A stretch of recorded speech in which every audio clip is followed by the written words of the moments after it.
الله نحمده ونستعينه ونستغفره ونعوذ بالله من شرور أنفسنا ومن سيئات أعمالنا من يهده الله فلا مضل له ومن يضلل فلا هادي له وأشهد أن لا إله إلا الله وحده لا شريك له وأشهد أن محمدا عبده ورسوله أرسله بالحق بشيرا ونذيرا وداعيا إلى الله بإذنه وسراجا منيرا أما بعد فإن خير الحديث كتاب الله وخير الحدي حدي محمد صلى الله عليه وسلم وشر الأمور محدثاتها وكل محدثة بدعة وكل بدعة ضلالة وكل ضلالة في النار. أعوذ بالله السميع العليم من الشيطان الرجيم. بسم الله الرحمن الرحيم. قاف والقرآن المجيد بل عجبوا أن جاءهم منذر منهم فقال الكافرون هذا شيء عجيب أإذا متنا وكنا ترابا ذلك رجع بعيد قد علمنا ما تنقص الأرض منهم وعندنا كتاب حفيظ بل كذبوا بالحق لما جاءهم فهم في أمر مريج أفلم ينظروا إلى السماء فوقهم كيف بنيناها وزيناها وما لها من فروج والأرض مددناها وألقينا فيها رواسي وأنبتنا فيها من كل زوج بهيج تبصرة وذكرى لكل عبد منيب ونزلنا من السماء ماء مباركا فأنبتنا به جنات وحب الحصيد والنخل باسقات لها طلع نضيد رزقا للعباد وأحيينا به بلدة ميتا كذلك الخروج. وقال الله تعالى في كلامه المجيد أعوذ بالله من الشيطان الرجيم ويوم يحشرهم جميعا يا معشر الجن قد استكثرتم من الإنس وقال أولياؤهم من الإنس ربنا استمتع بعضنا ببعض وبلغنا أجلنا الذي أجلت لنا قال النار مثواكم خالدين فيها إلا ما شاء الله إن ربك عليم حكيم. तमाम किस्म जी हमदे सना वॾाई अने वाखाण इबादत ऐं बंदगी उन हिकिड़े अल्लाह वहदहू ला शरीक लहू जे लाइक़ अने सज़ावार आहे जेको अल्लाह कुल कायनात जो ख़ालिक ज़मीन अने आसमान जो मालिक आहे।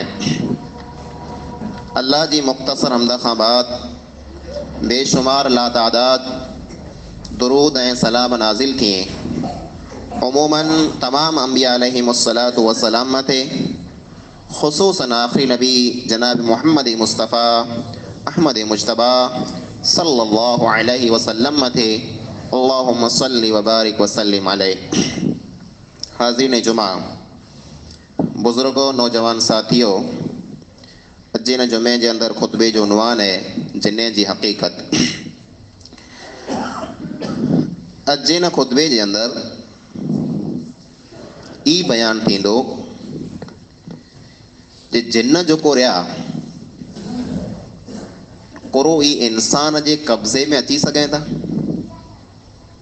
हिकिड़ो इंसान जेकॾहिं जिन खे पिंड जे कब्ज़े में करणु चाहे त करे सघे थो या न। मिड़ी कदा पहिरीं पगा ये ॻाल्हि सम्झी लाहियूं जे जिन्न जो कोरिया ये गैब जो मामलो है। गैब यानी हिकिड़ी अहिड़ी वस्तु जेको पंहिंजी नज़र के साम्हूं न आहे, पाण खे न आहे ख़बर जे उहो कीअं रहे था, उन जी हालत कहिड़ो आहे। पाण खे सिर्फ़ु एतिरी ज ख़बर आहे जेतिरी क़ुरान ने हदीस में अल्लाह रब्बुल आलमीन पाण खे ख़बर ॾिने। तंहिंखां सवाइ ॿियो जिने जे बारे में जेकी पण इल्म रहियो, जेकी ख़बरूं पाण खे न ई मिलियूं, त पाण पंहिंजी रीते जेको रहियो अहिड़ियूं ॻाल्हियूं न करे सघूं जेको क़ुरान ने हदीस में न आहे। गैब जेको रहियो यानी अमुक अहिड़ियूं वस्तु जेको पाण ॾिठियूं न आहिनि, पर तंहिं हूंदे पंहिंजो उन मथे ईमान आहे। पाण मलाइके खे न आहे ॾिठा, फ़रिश्ते खे पाण न आहे ॾिठा, पंहिंजो ईमान आहे जे फ़रिश्ता आहिनि, पाण ॿेरा रहे था। ईअं ज पाण जन्नत दोज़ख पाण न आहे ॾिठा, पाण अल्लाह ताला खे न आहे ॾिठो, पर इन मिणी वस्तु जे मथे पंहिंजो ईमान आहे जे मड़े वस्तु आई। ईअं ज जिन जेको रहिया ई पण अल्लाह जी मखलूक ई ने पंहिंजो ईमान आहे जी इहा मखलूक आहे। जिन जेको रहिया ई इंसान जे कब्ज़े में अचे कि न अचे, तंहिंजे बारे में मेन बयान आहे। मिणी कथा पहिरीं जेको माण्हू जिन कढनि था, जिन कढणु नबी अकरम सल्लल्लाहु अलैहि वसल्लम वटां साबित आहे, कढी सघूं था, न कढियो खपे। पण ई दावो करणो जे हिन जिन खे मूं मुंहिंजे कब्ज़े में करे लाथो आहे, हिन खे मूं हाणे कैदी बनाए लाथो आहे, हिन खे मूं हाणे ॿधी लाथो आहे, त हिन खे मूं कंहिं डॿलीअ में हाणे पूरे छॾियो आहे, तंहिंजी क़ुरान ने हदीस जे अंदरि को पण दलील न आहे। मिणी कथा पहिरीं जेको माण्हू जिन कढनि था उन में जा मड़े न, पण अमुक ई पण ॻाल्हि कयूं था जे जिन जेको रहिया ई असांखे गैब जूं ख़बरूं ॾियनि था।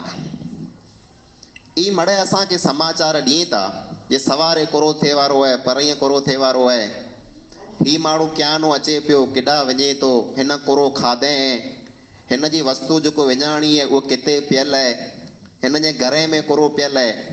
ई मड़े असांजा मोकिल जेको रहिया, असांजा जिन जेको कब्ज़े में रहिया, उहो असांखे ख़बरूं ॾियनि था। ई मड़े गैब जूं ख़बरूं आहिनि। अने गैब जो इल्मु अल्लाह खां सवाइ ॿिए कंहिं वटि न आहे। अल्लाह रब्बुल आलमीन फरमाए थो, वइंदहु मफ़ातिहुल ग़ैबि ला यअलमुहा इल्लल्लाह। गैब जूं कुंजियूं अल्लाह ताला वटि आहिनि। अल्लाह खां सवाइ ॿिए कंहिंखे गैब जी ख़बर न आहे। जीअं पाण इंसान खे ख़बर न आहे जे सवारे कोरो थिए वारो आहे, जीअं पाण इंसान खे ख़बर न आहे जे पंहिंजे घर कोरो कोरो पियल आहे, जीअं पाण इंसान खे ख़बर न आहे जे पाण मां हर को माण्हू कोरो खाई आयो आहे, ईअं ज जिन खे पण इन वस्तु जी ख़बर न आहे। गैब जो इल्मु अल्लाह रब्बुल आलमीन कंहिंखे न आहे ॾिने। जीअं सुलेमान अलैहिस्सलाम जंहिंजे कब्ज़े में जिन हुआ, सुलेमान अलैहिस्सलाम खे अल्लाह रब्बुल आलमीन हुकूमत ॾिने में न, उहो अल्लाह वटां हुकूमत घुरिया हुआ। वहबली मुल्कन ला यंबगी लिअहदिन मिन बादी, ए अल्लाह मूंखे तो अहिड़ी हुकूमत ॾे जे मूं खां पुठियां ओड़ी हुकूमत कंहिंखे न मिले। इहा हुकूमत अहिड़ी वई जे अल्लाह रब्बुल आलमीन जिन जेको हुआ न, ई पण सुलेमान अलैहिस्सलाम जे कब्ज़े में करे छॾियईं। जिन जेको हुआ ई पण सुलेमान अलैहिस्सलाम नूं द्रिजंदा हुआ। अने केतिरो द्रिजंदा हुआ, सूरत सबा जी आयत नंबर 14 में अल्लाह रब्बुल आलमीन फरमाए, फलम्मा क़दैना अलैहिल मौत, जहिड़ा सुलेमान अलैहिस्सलाम जे बारे में असां मौत जो फ़ैसिलो कयो, सुलेमान अलैहिस्सलाम मथे मौत अची वियो। मौत किन हालत में आयो, सुलेमान अलैहिस्सलाम जेको जिन खे कमु करायो पे, पिन जे कमकार में जिन लॻा पिया हुआ। अने सुलेमान अलैहिस्सलाम लठ मथे टेको ॾेई न उभा हुआ, लठ मथे टेको ॾेई उभा हुआ, अने उन जी निगरानी कयूं पे। अने जिन खे सुलेमान अलैहिस्सलाम जो एतिरो द्रब हो, एतिरो द्रब हो जे कमु कंदा पिया हुआ, नज़र खणी सुलेमान अलैहिस्सलाम खे निहारे की न सघंदा हुआ, एतिरो द्रिजंदा हुआ। जंहिं लठ मथे टेको ॾेई उभा हुआ, मौत थी वियो, जिस्म मां रूह निकिरी वियो, जिन खे ख़बर न, उहो पिंड जो कमु उअं जूअं कई पिया। अल्लाह फरमाए थो वमा दल्लहुम अला मौतिही इल्ला दाब्बतुल अर्ज़ि तअकुलु मिन सअतहु।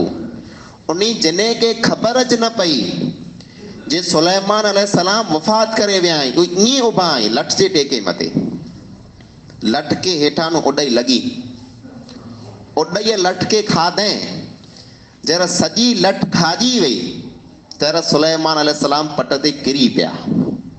जर पट ते किरी पिया तैर जिन खे ख़बर पई जे ही त माण्हू पुॼाणे कॾहिं वफ़ात करे वियो, असांखे त ख़बर आहे न, असां त द्रप में ईअं कमु कयो पिए। अल्लाह फरमाए थो वतबय्यनतिल जिन लौ कानू यअलमूनल गैब मा लबिथू फिल अज़ाबिल मुहीन। जे कॾहिं जिन खे गैब जी ख़बर वे, गैब जो इल्म वे, त उन कम में लॻा न पिया वें। जहिर उन्ही खे ख़बर पए जे सुलेमान वफ़ात करे वियो आहे त कमु छॾे न भॼी वञे, पर उन्ही खे ख़बर न वई, गैब जो इल्म न हो।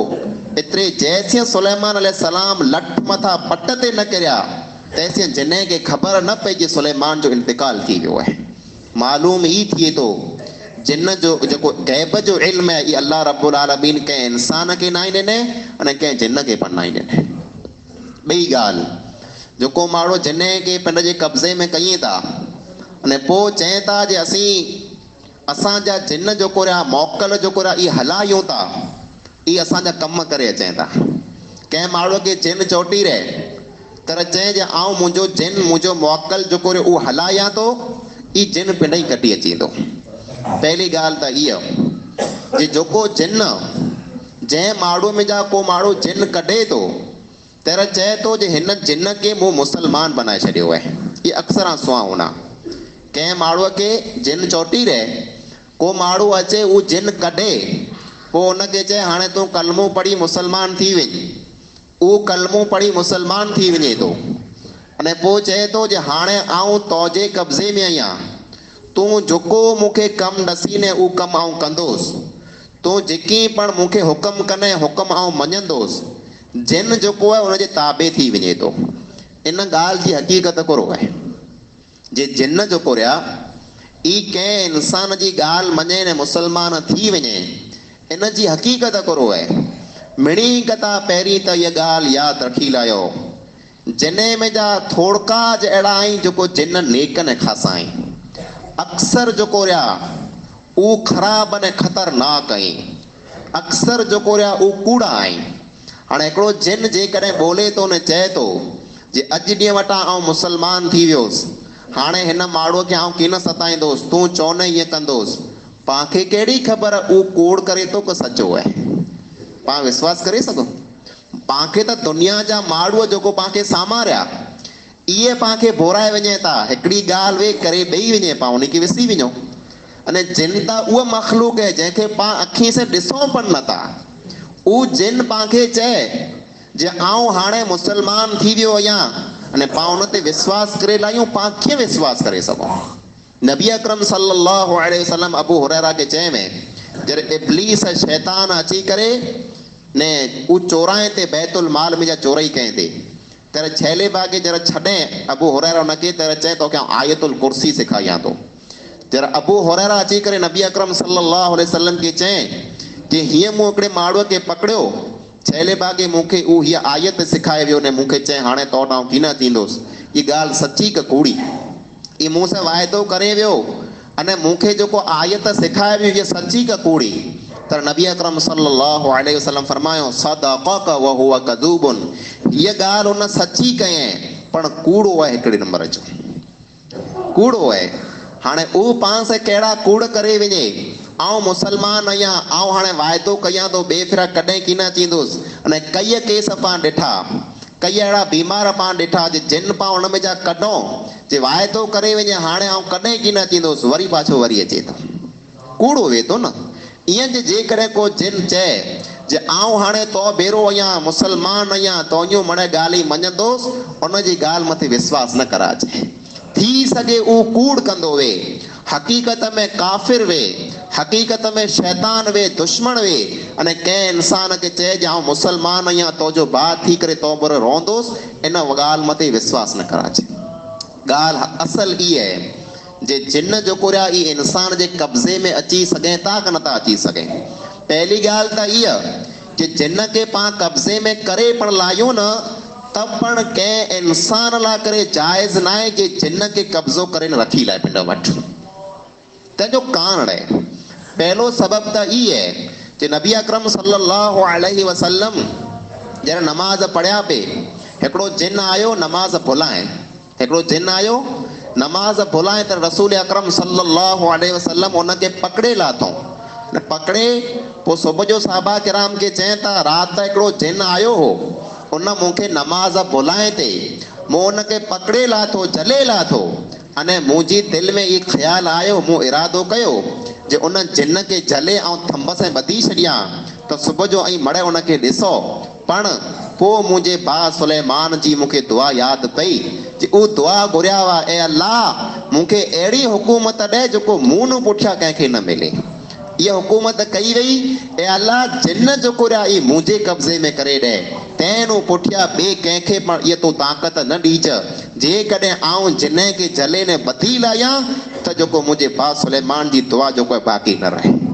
एतिरे नबीअ लाइ करे पण नबी अकरम सल्लल्लाहु अलैहि वसल्लम पण जिन खे पंहिंजे कब्ज़े में न रखियो, उनखे छॾ ॾिनो त ॿिए कंहिं मुसलमान लाइ करे जिन कब्ज़े में करे रखणो अने उन वटां कम गिणणा ई बिल्कुलु पण जाइज़ न आहे। अल्लामा इब्न उसैमीन रहमहुल्लाह सऊदी अरब जा वॾा आलिम अने मुफ्ती हुआ।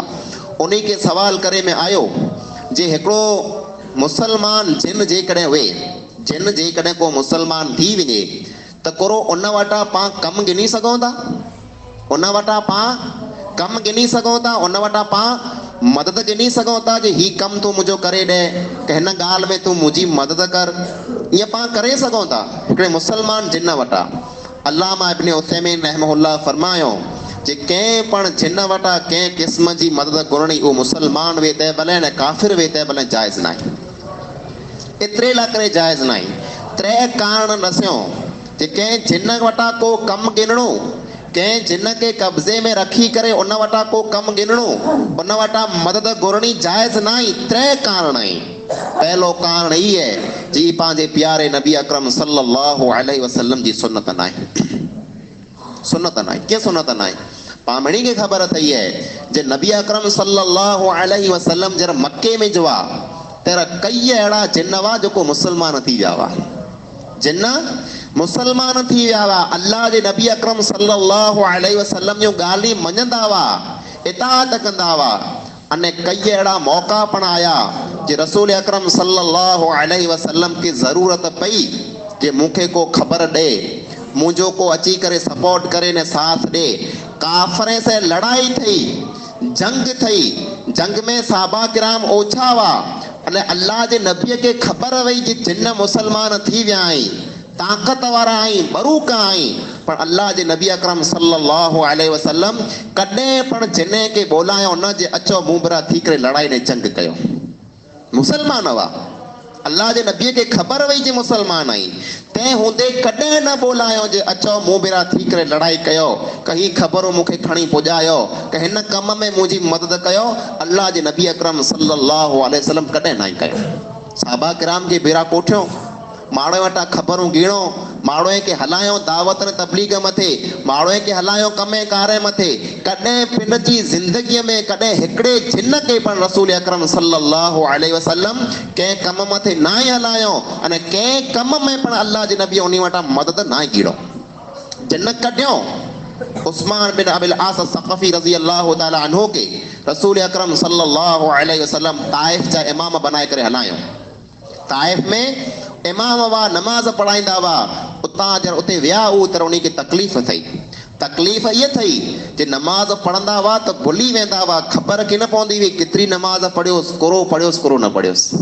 पाछा अची करे रसूल अकरम सल्लल्लाहु अलैहि वसल्लम खे चए था जे आ मूंखे हलायां, पर मूंखे इहा तकलीफ़ थी पई आहे जे आउं नमाज पढ़ां थो, आउं भुली वञा थो केतिरी नमाज पढ़ियोसि, कोरो पढ़ियोसि, मूंखे यादि नथो रहे। रसूल अकरम सल्लल्लाहु अलैहि वसल्लम उन जे सीने मथे हथ हयो सीने मथे हथ आयो अने पोइ फरमायो उखरुज अदू वल्लाह इन्नी रसूलुल्लाह, ए अल्लाह जा दुश्मन निकर ऐं अल्लाह जो रसूल आहियां। उस्मान बिन अबिल आस रज़ी अल्लाह तआला अन्हु बयान कई था, उन ॾींहं खां पुठियां मूंखे कॾहिं तकलीफ़ न थई, को वस्तु आउं न भुलियोसि, पर रसूल अकरम सल्लल्लाहु अलैहि वसल्लम उन जिन खे पंहिंजे जे कब्ज़े ने कंट्रोल में न रखियो, बल्कि उनखे चयो तूं निकरी ने भॼी वञ, बसि ॿधणो कब्ज़े में रखणो, डबले में पूरणो, उन वटां कमु गिनणा, ई रसूल अकरम सल्लल्लाहु अलैहि वसल्लम जी सुन्नत नाहे। अने ॿियो जेको नुक़सानु, ॿियो जेको सबबु आहे उहो ई आहे, हिकिड़ो इंसानु जॾहिं जिने वटां मदद घुरे थो न, त उनजो अल्लाह मथे ईमान ओछो थी वञे थो, जिने मथे ईमान वधारे थी वञे थो। मुसीबत अची वञे, बीमारी अची वञे, हर की मुसीबत में, तकलीफ़ में, बीमारीअ में अल्लाह रब्बुल आलमीन मुसलमान खे ई हुकुम कए ऐं अल्लाह खे सॾु कयो, ऐं अल्लाह खे सॾु कयो। पर हिकिड़ो इंसानु जॾहिं कंहिं मुसीबत में, तकलीफ़ में, ॾुख में जिन वटां कमु गिने, त उहो अल्लाह खे भुली वञे थो, हर की तकलीफ़ में उहो जिन खे सॾु करे थो। जे हाणे मुंहिंजा मोकल हलियो तो मूंखे ही कमु कर ॾे, मुंहिंजे कब्ज़े में जेको जिन रहे मुंहिंजो ही कमु कर ॾे, उनजो अल्लाह मथे ईमान नथो वे, जिने मथे ईमान अची वञे थो। ने पोइ पाण त उहो मुसलमान आहियूं, जिने जे बारे में त पाण खे ख़बर अथई इहे सरकश वेंदा, पाण मिणी बिरा अल्लाह जा मलाइक आहियूं, अल्लाह जा फ़रिश्ता पाण मिणी बिरा वेठल आहियूं, पण कंहिं पण मुसलमान लाइ करे जाइज़ न आहे जे उहो अल्लाह जे मलाइक वटां मदद घुरे। पाण न चई सघूं ऐं मूं बिरा जेको मलाइक तूं मौजूदु रहे मुंहिंजो ही कमु करे ॾे, न, पाण अल्लाह खां सिवा ॿिए कंहिंखे पण सॾु न करे सघूं, पाण अल्लाह खां सिवा ॿिए कंहिं वटां कमु न गिनी सघूं जेको पाण खे साम्हूं हाज़िर न वे। त मलाइक वटां जेकॾहिं पाण कमु नथा गिनी सघूं त जिने वटां पाण कमु कीअं गिनी सघूं था। टियों सबबु जेको आहे उहो ई आहे जे जिन जेको आहे न ई गमे एतिरो ख़ासो थी वञे, भले नेक वे, हक़ीक़त में परियां कहिड़ो हूंदो अल्लाह खे ख़बर आहे, पण जंहिं माण्हूअ खे साम्हूं अचे थो, जंहिंसां ॻाल्हि करे थो न, जंहिंखे चए थो आउं मुसलमान आहियां, उहो मुसलमान भले हुए, तंहिं हूंदे पण जिन जेको पैदा थियो आहे न, ई आग मां पैदा थियो आहे, कुरे मां पैदा थियो आहे, आग मां। आग जेको रही इहा पाण सॼी उंझाए विझूं, जिराख पण पतंग जेकॾहिं बाक़ी रही वञे न, अने इनखे मौक़ो मिली वञे त सॼे मुल्क खे दुखाए विझे। ईअं हिकिड़ो जिन जेको रहियो, इनखे पाण गमे एतिरो सुधारे छॾियूं, गमे अहिड़ो नेक बनाए छॾियूं, गमे एतिरो ख़ासो बनाए छॾियूं, पण कॾहिं कंहिं ॻाल्हि मथां जेकॾहिं न रीस कयईं, कंहिं ॻाल्हि मथां जेकॾहिं गुस्सो थी वियो त उन इंसान जो नुक़सानु कंदो न, ॿिए पुठियां कुटुंब जो पण नुक़सानु कंदो। उनजी ॻाल्हि जेको जिन मञे थो न, ईअं नथो मञे, जिन शैतान खे पण उन में जा कीअं कम गिनणा वेंदा। जेको इंसान जिन खे पंहिंजे कब्ज़े में करे थो, ख़ाली जिन उनजो चयो नथा कयूं, ई माण्हू पण जिन ने शैतान जो चयो करे थो, ई उन जी ॻाल्हि मञे थो, अने जिन शैतान इन जी ॻाल्हि मञे था। मुफ़्त में जिन कंहिंजो कमु न कयूं, तंहिंजी दलील गुरू आहे अल्लाह रब्बुल आलमीन सूरह अनआम जी आयत नंबर 128 में फरमाए, व यौम यहशुरुहुम जमीआ, क़यामत जो ॾींहुं अल्लाह रब्बुल आलमीन जिने खे अने इंसान मिणी खे भेरा कंदो। हैर त पाण भेरा न आहियूं न, हैर पाण अलॻि रहियासीं, ऊ पाण अलॻि, पाण उन्ही नो अलॻि आहियूं। क़यामत जो ॾींहुं अल्लाह रब्बुल आलमीन मिणी खे भेरा कंदो, मिणी खे हिक ॿिए अॻियां हाज़िर कंदो, हिक ॿिए खे ॾिसी सघंदा। तहिड़ा अल्लाह रब्बुल आलमीन चवंदो, या माशरल जिन्नि क़द इस्तक्सरतुम मिनल इंस, ए जिने जी जमात, इंसान में जा घणे इंसान खे गुमराह करे छॾिया। ए जिने जी जमात, इंसान में जा घणे इंसान खे गुमराह करे छॾिया। अल्लाह इहा ॻाल्हि कंदो, तहिड़ा जेको ऊ माण्हू जेको दुनिया में जिने वटां कमु गिनंदा हुआ, जेको जिने खे कब्ज़े में कंदा हुआ, जेको जिने वटां मदद गिनंदा हुआ, ऊ माण्हू कोन चवंदा। अल्लाह फरमाए थो, वक़ाल औलियाउहुम मिनल इंस, ई माण्हू चवंदा जेको दुनिया में जिने वटां कमु गिनंदा हुआ, दोस्त हुआ, ई चवंदा रब्बना इस्तमतअ बअदुना बिबअदिन, ए अल्लाह रुगो जिने वटां असां कमु न गिणा, जिने असां वटां कमु गिणो, असां इन्ही वटां कमु गिणा आहे। रुगो असांखे फ़ाइदो न ई थियो, इन्ही असां वटां फ़ाइदो गिणो हुयो त असां पण इन्ही वटां फ़ाइदो गिणो आहे। अल्लाह रब्बुल आलमीन जरा ये गाल सुणंदो त चवंदो अन्नारु मस्वाकुम खालिदीन फीहा त वञो अॼु ॾींहं खां पुठियां मिणी जो ठिकाणो दोज़ख है उन में ऐं हमेशह हमेशह रहंदा। इन आयत मां मालूम थिए थो जेको माण्हू जिन्हें से दोस्ती रखे था, जिन्हें के कब्ज़े ने कंट्रोल में कयूं था, उन्हीं वटा पिंड जा कम करायूं था ने पिंड उन्हीं जा कम कयूं था, अहिड़े माण्हू खे क़यामत जो ॾींहुं अल्लाह रब्बुल आलमीन दोज़ख जे हवाले करे छॾींदो। ऐं जिन जेको रहियो शैतान जेको रहियो ई इंसान जे कब्ज़े में अचे, चिंता अचे उन माण्हू वटि थो जेको इंसान हक़ीक़त में गुनहगार वे थो, हक़ीक़त में कूड़ो वे थो, पाखे साम्हूं नेक बनंदो, खासो बनंदो, पर हक़ीक़त में नेक हूंदो की न। अल्लाह रब्बुल आलमीन कुरान करीम जी सूरह शूरा जी आयत नंबर 221 ने 22 में फरमाए हल उनब्बिउकुम अला मन तनज़्ज़लु शयातीन तनज़्ज़लु अला कुल्लि अफ़ाकिन असीम। आवांखे ख़बर ॾियां जिन शैतान किनी माण्हू वटि अचनि था उन्हीं माण्हू वटि अचनि था जेको कूड़ा आहीं अने जेको गुनहगार आहीं। मुंहिंजा अज़ीज़ो, जिन्हें के कब्ज़े ने कंट्रोल में करणो अने पोइ उन्हीं वटां कम गिनणा पंहिंजी शरीयत में जाइज़ न आहे। पाला करे जाइज़ न आहे जे पाण जिन्हें वटां कम गिनो। जिन जेकॾहिं कंहिं इंसान में हुए त पाणखे उहो तरीक़ो ॾसे में आयो आहे ऐं फीणा पढ़ो ऐं दम कयो ऐं क़ुरान जी तिलावत कयो ऐं दुआऊं पढ़ो ऐं ज़िक्र कयो ऐं नमाज़ पढ़ो ऐं अल्लाह रब्बुल आलमीन वटां मदद करो। जिन शैतान खे छॾे ने भॼी वेंदा, उन घर में जा जिन शैतान भॼी वेंदा जंहिंमें क़ुरान जी तिलावत थींदी, पर इन्ही वस्तु मथे पंहिंजो अमल न आहे। पाण उन्ही माण्हू खे सॾु कयूं, उन्ही खे ॿोलायूं जेको पिंड पण गैरुल्लाह वटां घुरे था, जेको पिंड पण जिने ने शैतान वटां घुरे था, पंहिंजो ईमान पण तबाह ने बर्बाद कयूं था अने पिंड जो ईमान पण तबाह ने बर्बाद कयूं था। मुंहिंजा अज़ीज़ो, अल्लाह रब्बुल आलमीन सूरह बकरा जी आयत नंबर 102 में फरमाए जरा सुलेमान अलैहिस्सलाम जो इंतकाल थी वियो तंहिं पुठियां उन ज़माने में माण्हू में ये ॻाल्हि मशहूर थी वई जे सुलेमान अलैहिस्सलाम जेको जादूगर हो न जादू से हुकूमत हलाईंदो हो। अल्लाह रब्बुल आलमीन 2 फरिश्ता हलाए, 2 मलाइका हलाए जंहिंजो नालो हारूत ने मारूत हो। हारूत ने मारूत बाबिल हिकिड़े शहर में आया हुआ। उन शहर में रही करे माण्हू खे सेखारींदा हुआ जे जादू कहिड़ो थिए थो, माण्हू खे ॾसींदा हुआ जादू ही है न ई जेको नबीअ ॾसी था ई जादू न ई नबूअत आहे जेको मौजज़ा खे ॾेखारीनि था। उहो माण्हू खे सेखारण लाइ करे आया हुआ जे जादू जी सुञाण थिए जे जादू अहिड़ो वे थो।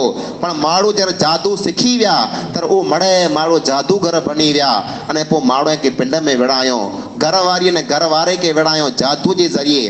त अल्लाह रब्बुल आलमीन फरमाए ई उन्ही लाइ करे आज़माइश वई, उन आज़माइश में जा उकरी न सघिया। ई इम्तिहान हो, इन इम्तिहान में जा उहो पास न थी सघिया। ईअं ज ही जेको जिन जेको रहिया जंहिंमें पंहिंजा माण्हू झलिया पिया आहिनि, हिकिड़ा जिने खे कढे पिया, ॿिया जिने खे पूरी पिया, ॿिया जिने खे कब्ज़ो कई पिया, क़िस्म क़िस्म जा खिरे पई। मुंहिंजा अज़ीज़ो, पाण मिणी खे बचियो खपे। जिन हिकिड़ी गैब जी मख़लूक है, पाण खे ना ई ख़बर उहो किन हालत में रहे था, पाण खे ना ई ख़बर उहो कीअं ज़िंदगी गुज़ारिए था। पाण खे सिर्फ़ु एतिरी ज ख़बर है जेतिरी क़ुरान ने हदीस में पाण खे ॾसे में आयो है। हाणे जिने खे कब्ज़ो करणो ई पाला करे मुनासिब न आहे, न जाइज़ न आहे। न जेकॾहिं को इंसान ई दावो करे थो जे जिन मुंहिंजे कब्ज़े ने कंट्रोल में आहिनि, मुंहिंजी ॻाल्हि मञे था, त अॼु न त सवारे न त परीहं इन इंसान खे इन जिने मां ज़रूर को न को नुक़सान थींदो। कुला उहो कंहिंजा ख़ैर खां न आहे, उहो कंहिंजा हितूअ न आहे। हाणे दिलि में जेकॾहिं ई सवाल पैदा थिए जे जिन जेको नेक वेंदा उहो पंहिंजा कम कंदा हूंदा, उहो पाण खे कमु अचींदा हूंदा त को नबी अकरम सल्लल्लाहु अलैहि वसल्लम जे ज़माने में नेक जिन न हुआ? नेक जिन हुआ। क़ुरान उन्हीं जो ज़िक्र कयईं जे क़ुरान सुणी करे मुसलमान थी विया। पर कॾहिं पण कीन आया हुआ जे वञो साहबा कराम जी असीं को मदद कयूं, वञो असीं नबी जी को मदद कयूं, नबी जो को कमु असीं करे ॾियूं। कुला नेक जेको जिन वेंदा उन्हीं खे ख़बर वेंदी असांजो जिहान अलॻि आहे, असांजो जेको दुनिया उहा अलॻि आहे, इंसान असांजो अलॻि आहे। असीं इंसान जे कमे में दख़ल अंदाज़ी न कयूं, इंसान असांजे कमे में दख़ल अंदाज़ी न कयूं। ही उहे जिन वेंदा जेको सरकश वेता, जेको शैतान जा साथी वेता, जेको जिन गुनहगार वेता, पिंड के नेक चेता, पिंड के मुसलमान चेता, अने पो चेता असी आजा कम कंदासी, ब चार नेके जो कम कंदा अने सवारे सजे घर के तबाह ने बर्बाद करे छडींदा। ईमान पण वेंदो, अमल पण वेंदो, अकीदो पण वेंदो, अने इंसान जी जान पण कॾहिं के वेंदी रहंदी। जिन जेको है ई जरा पिंड जे गुस्से में अचे तो तर कंहिंकी जान पण इंसान जी गिनी लाए तो। एतिरे इन्ही वस्तु नो पांखे पासो कयो खपे।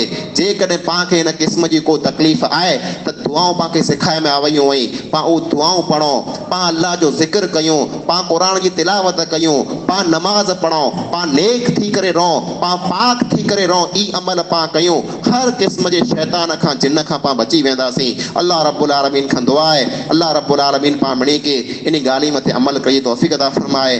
पां गुनहगारें के खताकारें के अल्लाह रब्बुल आलमीन माफ़ फरमाए। हर क़िस्म जे जिन खां शैतान खां अने उन जे शर खां अल्लाह रब्बुल आलमीन पांखे बचाए। पांखे अल्लाह रब्बुल आलमीन ईमान मथे अमल मथे कायम रखे। जैसे पांखे जियारे अल्लाह रब्बुल आलमीन ईमान मथे पांजो खात्मो करे त खात्मो बिल खैर फरमाए। अल्लाह रब्बुल आलमीन जेकी बीमार आई उनके शिफाए कामिला आजिरा अता फरमाए। जेकी मरी गए अल्लाह ताला उनकी कब्रें खे खुशा अता फरमाए। आमीन सुम आमीन। व आखिरु दअवाना अल्हम्दुलिल्लाहि रब्बिल आलमीन। إن الحمد لله نحمده ونستعينه ونستغفره ونعوذ بالله من شرور أنفسنا ومن سيئات أعمالنا من يهده الله فلا مضل له ومن يضلل فلا هادي له وأشهد أن لا إله إلا الله وحده لا شريك له وأشهد أن محمدا عبده ورسوله أما بعد أعوذ بالله من الشيطان الرجيم بسم الله الرحمن الرحيم إن الله وملائكته يصلون على النبي يا أيها الذين آمنوا صلوا عليه وسلموا تسليما اللهم صل على محمد وعلى آل محمد كما صليت على إبراهيم وعلى آل إبراهيم إنك حميد مجيد اللهم بارك على محمد وعلى آل محمد كما باركت على إبراهيم وعلى آل إبراهيم إنك حميد مجيد عباد الله رحمكم الله إن الله يأمر بالعدل والإحسان وإيتاء ذي القربى وينهى عن الفحشاء والمنكر والبغي يعظكم لعلكم تذكرون واذكروا الله يذكركم وادعوه يستجب لكم ولذكر الله تعالى أولى وأكبر والله يعلم ما تصنعون